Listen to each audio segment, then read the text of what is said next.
Olá, buscadores. Sejam todos muito bem-vindos, bem-vindas.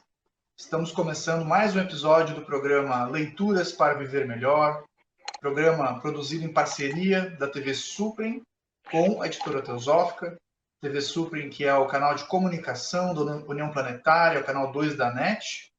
E você que estiver nos acompanhando pelo YouTube, não deixe de dar o like no vídeo e se inscrever no canal. Assim você nos auxilia a produzir mais conteúdos de qualidade para você.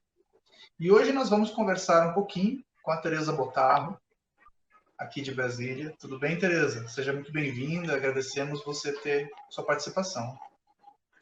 Eu que agradeço. Boa noite a todos. Obrigada pelo convite, Charles. Nós que agradecemos a sua disponibilidade, a sua partilha. A Tereza, ela é psicóloga, ela é gestalt terapeuta e ela é membro da Sociedade Teosófica há quase 30 anos. E ela também é presidente da OTS, aqui no Brasil, Ordem Teosófica de Serviço, que é uma vertente do trabalho teosófico da Sociedade Teosófica, né? Conduz um trabalho mais prático. Você gostaria de falar um pouquinho, Tereza, sobre a OTS, para quem não conhece? Sim, claro. Muito pertinente aí a sua observação. Então, a Ordem Teosófica de Serviços foi fundada em 1908 pela senhora Anne Besant, né, na Índia. E ela foi criada, né, na época, com o intuito de trazer, vamos dizer, um viés mais prático de trabalho, de serviço para a Sociedade Teosófica. Então, desde 1908, já são 114 anos agora completados, que a OTS, em todas as partes do mundo, existem em todas as partes do mundo, existe aqui no Brasil, a sede fica aqui em Brasília, e a gente tem vários trabalhos voluntários, nós criamos departamentos para dar um apoio prático e também, de certa forma, divulgar o trabalho da Sociedade Teosófica, porque é importante a gente entender que o estudo é importante, ele é necessário, mas o trabalho prático também né, que é a base para a gente divulgar o trabalho da Sociedade Teosófica e os trabalhos também que estão ligados à Sociedade Teosófica. Então, a gente tem departamentos, o Departamento de Meio Ambiente, Animais, Ação Social, Saúde e Espiritualidade, Organização. Então, a gente está desenvolvendo um trabalho bastante bacana, bastante interessante e produtivo, que tem trazido aí bons resultados pelo Brasil afora. E quem se interessar, quem quiser saber um pouco mais sobre a OTS, entre em contato comigo, que a gente vai poder orientar e tê-lo conosco. Junte-se a nós, a OTS precisa da sua colaboração. Bacana. Sempre precisa, né, de auxílio, e esse trabalho mais prático ele é muito necessário, né? Nos tempos que nós vivemos, então, né, muitas pessoas precisando, muitos animais também, resgate de rua, né? Sempre tem necessidade, né? Então, muito louvável, né, esse trabalho. Quem puder auxiliar, toda ajuda sempre é muito bem-vinda. A Tereza, ela selecionou uma obra para a gente conversar hoje a respeito, de autoria de um teósofo filipino, o Vicente Rauchin Jr. Ele, inclusive, conduziu alguns seminários de maneira online aqui no Brasil, né, ano passado, e ele é uma pessoa muito respeitada. Ele criou várias escolas, inclusive, no mundo, né, nas Filipinas, na Índia e em outros lugares, com esse viés de espiritualidade, e educação e autoconhecimento. E o título da obra é O Processo de Autotransformação, publicação aqui no Brasil pela Editora Teosófica. A obra pode ser adquirida pelos canais da Editora Teosófica. Tereza, o que lhe chamou a atenção nessa obra e nesse autor em específico para você ter selecionado ela? Como que ela está te auxiliando a viver melhor? Então, Charles, eu não conhecia essa obra, apesar de muitos anos na Sociedade Teosófica, mas quando eu estive na Índia em 2018, o Vicente Rauchin estava conduzindo a Escola de Sabedoria. E ele conduziu com vários trabalhos, com o tema do seminário, Self-Transformation and the Spiritual Life. E esse evento era muito baseado nesse livro, o processo de autotransformação. Né? Então, só em 2018 é que eu tive, vamos dizer, curiosidade para ler, para saber um pouco mais sobre a obra dele. Porque eu achei interessante a forma que ele conduziu o seminário e a forma que ele faz os trabalhos dele na Sociedade Teosófica. Então, a partir desse seminário, me despertou uma curiosidade para conhecer um pouco mais sobre a obra, porque eu achei que ele tem um viés muito prático, muito objetivo.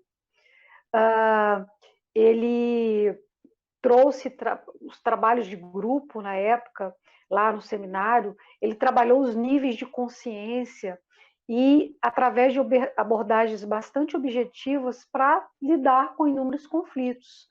Então eu achei que o trabalho dele veio muito de encontro com o meu trabalho profissional, que é a psicologia, e acho que é uma leitura fácil, ele traz uma leitura fácil de entender, de trazer para a nossa vida prática, e isso me trouxe uma forma de querer conhecer um pouco mais.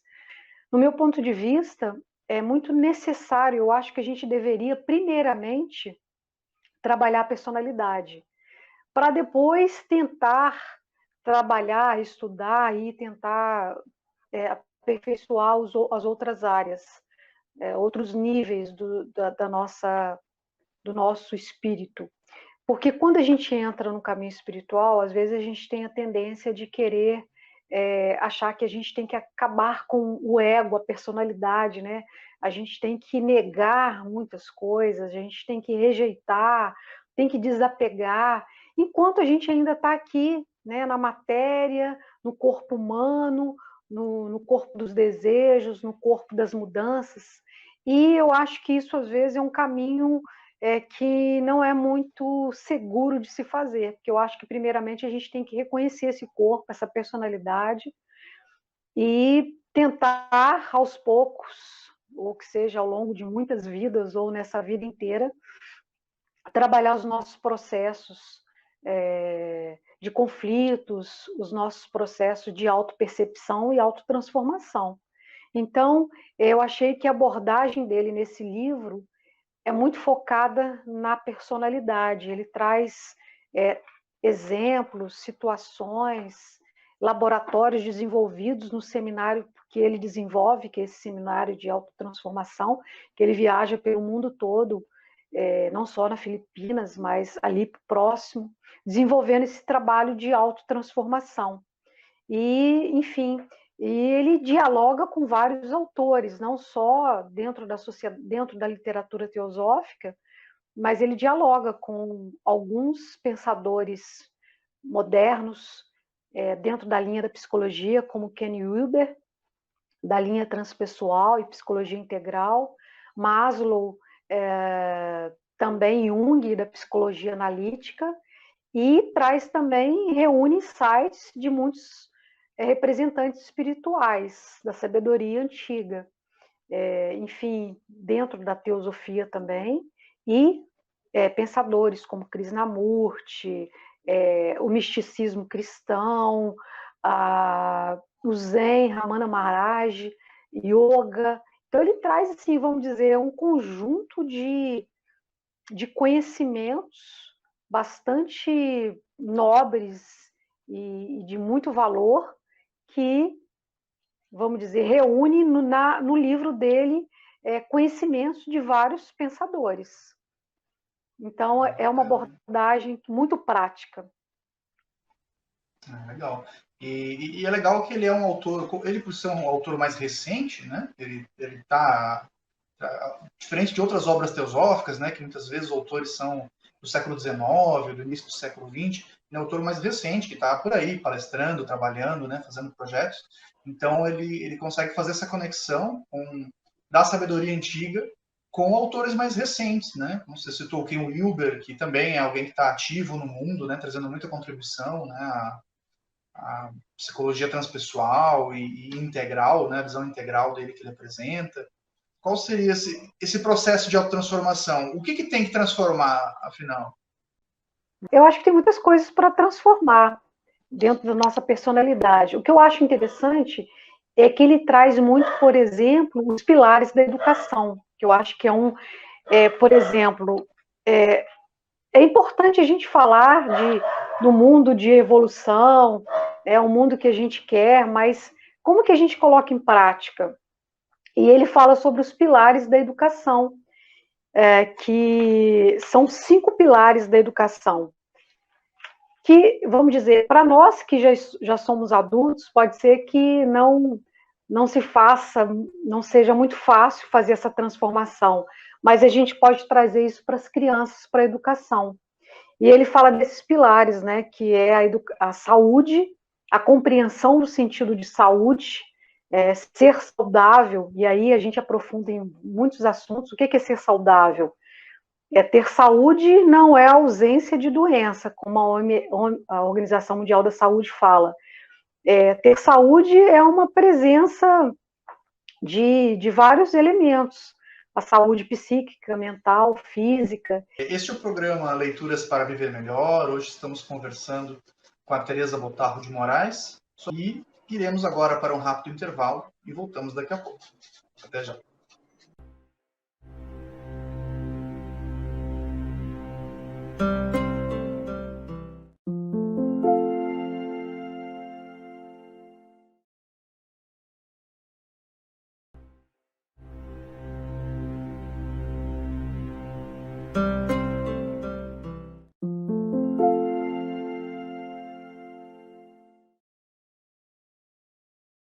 Estamos de volta, programa Leituras para Viver Melhor, hoje conversando com a Tereza Botarro de Moraes, aqui de Brasília, sobre a obra O Processo de Autotransformação, de autoria do Vicente Rauchin Júnior, publicação no Brasil pela Editora Teosófica. Tereza, sobre esse processo de autotransformação, o autor, que ferramentas que ele nos apresenta? Ele traz algumas dicas que podem nos auxiliar, que muitas vezes, como você falou antes, né, a leitura do livro é fácil, mas a prática, muitas vezes, não é tão simples, né, para a maioria de nós. Exatamente. O livro tem vamos dizer, uma didática muito tranquila, mas não quer dizer que o trabalho seja fácil, porque para se colocar em prática o autoconhecimento, que traz um processo de autopercepção e que passa pelo nível de conscientização, que é o primeiro passo, se conscientizar que nós agimos muito inconscientemente. E eu acredito que muitas questões que ele traz aqui no livro ajudam esses processos, mas são etapas. Uma das áreas que eu gostei muito, que eu acho que é muito funcional para a nossa vida, é a parte dos condicionamentos. Ele traz muito sobre a abordagem, o quanto que nós somos condicionados. E aí ele traz várias influências desses condicionamentos. Porque o que seria o condicionamento? Ele diz que o condicionamento é uma reação automática a um dado estímulo. Eu diria que é um software, né, que a gente tem, que programa nossos inputs, arquiva e congela. E esse congelar é que começam os problemas que a gente desenvolve e que atrapalham a gente a se desenvolver no caminho pessoal, espiritual, emocional. E aí ele fala sobre os condicionamentos, que são vários. Os pais, os professores, as escolas, a comunidade, a cultura, os nossos pares, o que a gente escolhe ler, a leitura que a gente escolhe. Então, nós somos o tempo todo bombardeados por condicionamentos o tempo todo. E aí ele vai trazendo alguns trabalhos que a gente precisa desenvolver. Vamos dizer, ele cita sobre a questão do inconsciente coletivo, da psicologia analítica de Jung, que a gente tem que considerar também o quanto que nós somos influenciados por esse inconsciente coletivo, né? Então, a gente, vamos dizer, respira o tempo todo influências. A questão é que a gente precisa, primeiro passo, segundo o Vicente Rauchin, é despertar o processo de consciência, que é entender em que momento o que é meu, o que é do coletivo, o que é do que me influencia, do que me condiciona, para eu dar os próximos passos. E esses próximos passos são etapas. Ele traz algumas dicas que eu vou falar aqui muito rapidamente, muito superficialmente, mas que quem se interessar, que procure a leitura, o livro, e vai gostar e vai poder se aprofundar. Ele fala sobre uma das dicas é viver no modo inconsciente, e que para a gente despertar a consciência, a gente precisa trabalhar com várias ferramentas. Uma delas, claro, é a meditação. Ou ele traz também a questão da respiração diafragmática, que ajuda muito a manter o ritmo do aqui e agora, o estar presente, estar consciente. E outra etapa também que ele traz aí é a questão do fortalecimento da nossa natureza interior. A gente precisa cultivar esse jardim, né? Porque trabalhar a autopercepção, o autoconhecimento, requer um cultivo diário, que eu diria que é um jardim, que a gente precisa estar ali aguando, colocando no sol, cuidando, porque não é um processo de um dia só, é um processo de uma vida inteira, de 24 horas por dia, né? O orar e vigiar, o estar presente, o aqui e agora. E você pode, segundo Raoxin, utilizar do silêncio, da reflexão, da contemplação, do estudo, da prática, do trabalho prático e leituras apropriadas. Ele aqui traz, posso até citar aqui, ele sugere várias leituras que a leitura, vamos dizer, é o nosso alimento de alma, de espírito, que são grandes pensadores, estudiosos que estudaram, refletiram, trabalharam muita reflexão em cima do que trazem como conhecimento. E ele traz várias leituras, como A Chave para a Teosofia, de HPB, Helena Petrovna Blavatsky. Ele traz A Sabedoria Antiga, de Anne Besant, A Filosofia Perene. Enfim, ele traz muitas leituras de várias linhas, de vários pensadores que reuniram insights ao longo de suas vidas e que trouxeram esse conhecimento da sabedoria divina, né, dentro aí da teosofia, que pode nos inspirar a fazer um trabalho de autotransformação. E ele fala que para neutralizar os nossos condicionamentos, a gente precisa formar novos hábitos, a gente precisa criar novos condicionamentos saudáveis. Enfim, faz muito sentido e eu acho que a gente precisa ter esse olhar. E para encerrar, uma frase que ele traz no livro, que eu acho que encerra com chave de ouro, que é uma passagem de Kuthumi, né, do mestre de sabedoria, dizendo: deveis primeiro ajudar-vos a vós próprios.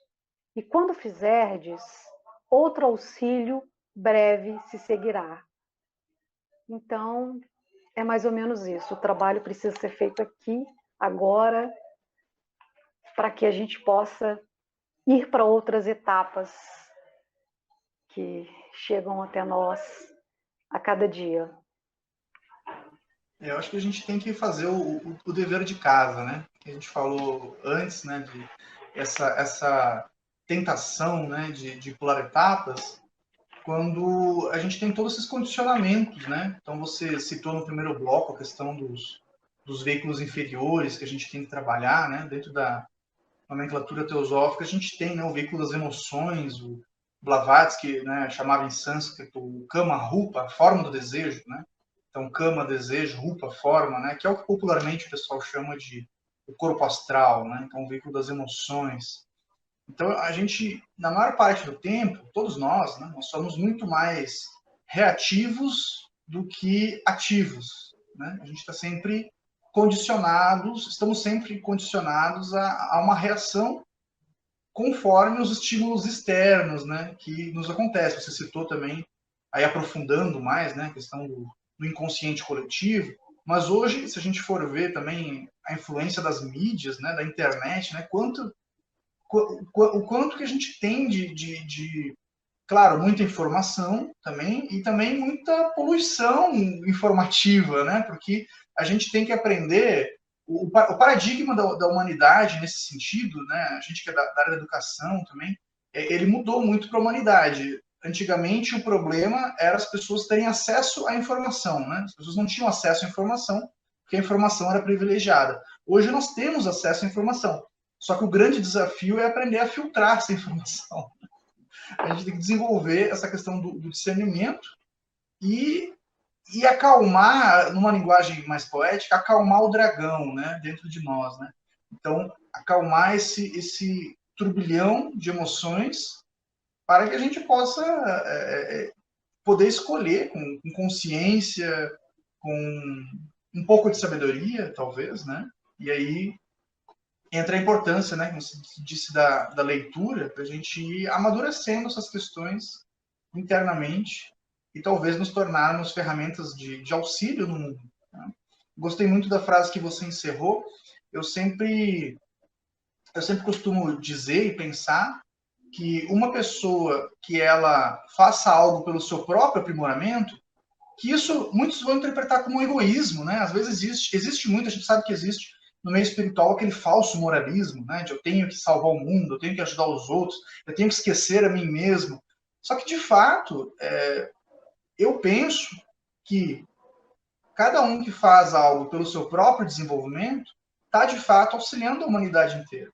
Porque nós somos, de fato, um ser. E se eu não estiver bem, eu não vou poder auxiliar ninguém, né? Eu vou ser um peso morto, né? Eu vou ser mais um que vai ter que ser carregado por alguém depois, porque eu não vou estar bem, né? Então, acho que a gente tem que fazer o dever de casa, a gente tem que se fortalecer, se estruturar, para daí sim poder partir para uma jornada mais altruísta, né? De auxílio. Tereza, a gente está chegando no final do nosso tempo. O que você gostaria de trazer assim de síntese sobre essa obra? Para o leitor que estiver interessado, assim, qual que é o néctar dessa leitura para você? Como foi? Genuína autotransformação, ela envolve uma sabedoria bem equilibrada. E para isso a gente precisa estar munido de várias ferramentas. Não é só a leitura, conforme você disse, mas é também um processo de meditação, de estudo, de contemplação, de reflexão. É um trabalho, vamos dizer, diário que a gente precisa desenvolver. E para ter essa clareza, para conseguir, vamos dizer, pegar o néctar desse conhecimento, a gente precisa tentar primeiro colocar em prática, né? Este foi mais um episódio do programa Leituras para Viver Melhor. Hoje conversamos com a Tereza Botarro de Moraes sobre a obra O Processo de Autotransformação, de autoria de Vicente Rauchin Júnior, publicação no Brasil pela editora Teosófica. Nós vamos ficando por aqui e até o nosso próximo encontro.